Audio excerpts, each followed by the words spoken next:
bring in Amanda McClelland now, Senior Officer with the International Federation of the Red Cross's Emergency Health Section, joining us via Skype from Geneva. We thank you for your time, Amanda. Just want to get some terminology right first. We're saying outbreak, 59 cases or 59 deaths, 80 cases. At what point does the government declare it an outbreak? Has it done that already? I mean, one case of Ebola is declared an outbreak because it's an unusual disease that we don't normally see. So yes, this is an outbreak. How unusual? Well, for Guinea, they've never had a case of Ebola before, but we have seen multiple Ebola and Ebola-type outbreaks in Uganda and DRC before, so unusual for Guinea, definitely. And where does it generally, I know they're still trying to find out the source of the outbreak, but generally where does it come from?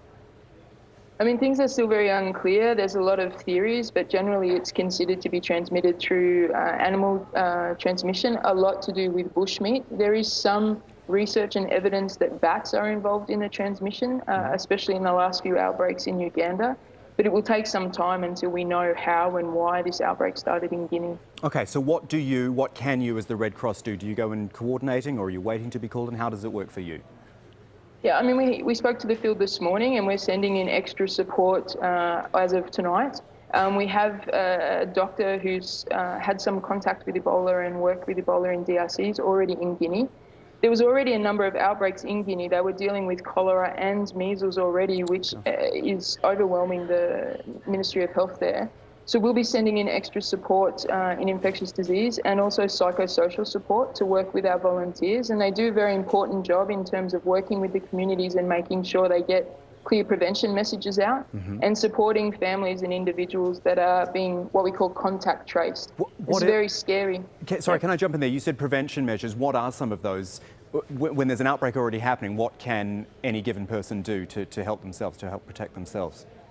Yeah, we limit body person-to-person contact. So we know the transmission is with bodily fluids from person to person. So we try to limit that contact, and definitely with people that are unwell or sick, we use protective measures, gloves and gowns, to limit those. So the community is asked to limit person-to-person contact, and especially at funerals. The Red Cross plays an important role in helping families manage funerals, and it takes a change in cultural practice sometimes where many family members often touch the body, and that's advised against in this type of outbreak. Sure. You mentioned Uganda. There was an outbreak there previously. Can you just give me a little background there as to when that was, how big it was, and I guess what was learned from that in the region? Yeah, there was 3 very small outbreaks about 18 months ago in Ebola, a Marburg, which is a very similar virus, and a second Ebola outbreak. And they were fairly self-limiting. The outbreaks can be quite small, 7 to 10 cases, the last one in Uganda was, because people that have the virus, they tend to die very quickly. As you've already mentioned, the case fatality rate is very high, up to 90%. So that if you move quickly and you contain the people that are affected, you can stop the outbreak quite quickly, and that's what happened in Uganda. And they have a lot more experience with this type of outbreak. Right.